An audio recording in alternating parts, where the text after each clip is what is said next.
अस्सलाम वालेकुम friends, welcome back to my channel Laiba health tips viewers. आज मैं आप लोगों के साथ चेहरे की छाइयाँ, स्याह, दाग धब्बे दूर करने के लिए एक बेहतरीन टोटका शेयर करने जा रही हूँ। फ्रेंड्स, आज मैं आपको बहुत ही बेहतरीन मास्क बनाना सिखाऊंगी जिससे चेहरे के तमाम स्याह, दाग धब्बे दूर होंगे और रंग भी काफी गोरा होगा। इसके अलावा चेहरे की छाइयाँ भी खत्म होगी, रंग भी बहुत गोरा होगा। तो चलिए शुरू करते हैं, पर इसके पहले प्लीज मेरे चैनल को सब्सक्राइब कर लीजिए और बेल आइकन को दबाइए एवरी लेटेस्ट ब्यूटी अपडेट को सबसे पहले पाने के लिए। इसके लिए आप लोगों को चाहिए, सबसे पहले बर्तन में 2 चम्मच दूध डालें, 1 चम्मच बादाम का दूध डाल दें। आप घर में भी बादाम का दूध बना सकते हैं।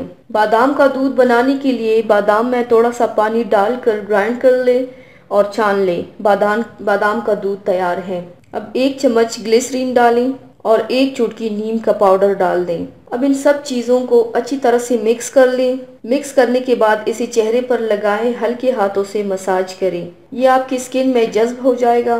इसे रात को लगाकर सो जाए, सुबह उठकर भी मुंह धो सकते हैं। कुछ दिनों में ही आपका रंग बहुत गोरा होगा, तमाम स्याह, दाग धब्बे दूर हो जाएंगे और छाइयाँ भी खत्म होंगी इंशाल्लाह। तो व्यूवर्स, ये थी मेरी आज की वीडियो। उम्मीद करती हूँ आप सबको पसंद आई होगी। मेरी वीडियो को लाइक और शेयर जरूर कीजिएगा, मुझे फीडबैक जरूर दीजिएगा। मेरे चैनल को सब्सक्राइब करना मत भूलिएगा। अपना बहुत ज्यादा ख्याल रखिएगा, मुझे दुआओं में याद रखिएगा। कल मिलते हैं एक नई वीडियो के साथ। अल्लाह हाफिज।